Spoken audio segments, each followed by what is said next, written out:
the Carolina Hurricanes, I'll say it again, they are heading to the Eastern Conference Final. Hey, Billy, we're about 40 minutes away from puck drop in the loudest house in the NHL. These towels, this is what fans will receive tonight here inside PNC Arena for Game 4 as the Hurricanes try to complete a series sweep in the postseason for the first time in franchise history. And that is exactly where we find sports director Billy Weaver. And Billy, just when it seemed like the Canes had some momentum after that DeHaan goal, Tuukka Rask, he stayed tall in net, didn't he? Teuvo Teravainen and Greg McKegg scoring just 66 seconds apart early in the second period. That electrified this record-setting sellout crowd. Curtis McElhinney gets the start in net tonight for the Hurricanes at 35. It's his first career postseason start. That's the oldest in NHL history. Yeah, let's keep this intact for Friday, though. Look, right? there's no way. The hits that this thing is taking tonight, there's no way my small, puny self could knock this thing down. Put you in some hockey gear, and I think he could take a couple hits. No, not this body. There's no way. And I think the captain, Justin Williams, he said it best, basically saying that the energy levels, the noise levels, that the nearly 19,000 fans, a sellout crowd, the noise that they made really helped the Canes capitalize on a number of opportunities. Reporting from PNC Arena here in Raleigh, Tyler Feldman, WITN Sports. Billy, back to you in studio.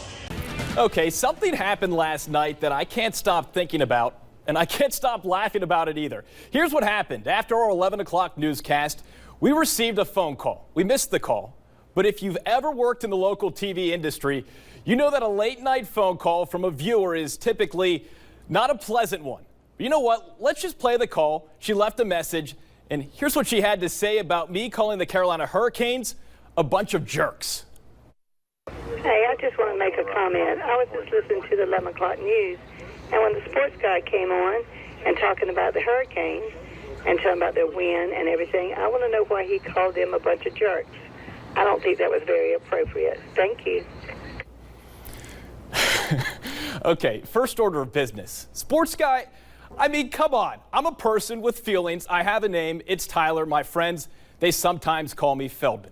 Secondly, my parents, they raised me right. I would never jeopardize my integrity by name calling. And lastly, I totally get this phone call. The team hasn't been relevant in 10 years, and if you haven't been paying attention, you probably would have missed why the Carolina Hurricanes are even embracing this whole bunch of jerks nickname. And if you're still wondering why, here's your answer.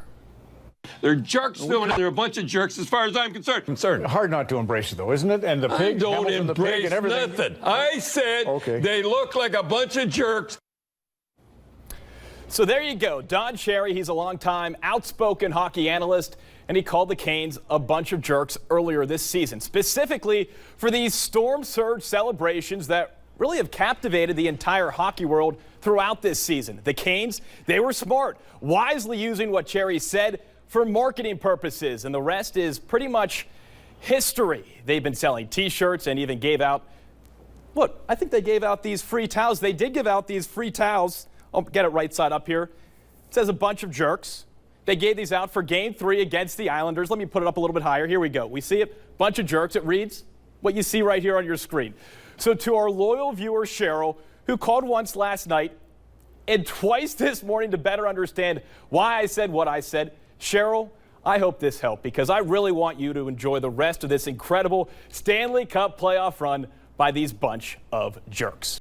Bunch of jerks. They gave these out. Cheryl, I hope you're watching. I really do, and I thank you for the call. I hope everyone now knows here in the East what a bunch of jerks is all about. Well, I can appreciate it because as a sports reporter at my last station, I remember getting those calls after the 11 o'clock news, and 99% of the time they were never about anything good. So. Cheryl, call back. Our morning producer, our producer here, Tori, she called, answered, called you back, gave you the information. Yeah. I hope I can talk to Cheryl at some point. Well, we started to hear the voicemail, and I was like, this isn't going to be good, but it certainly turned into a good segment. Thanks, Tyler.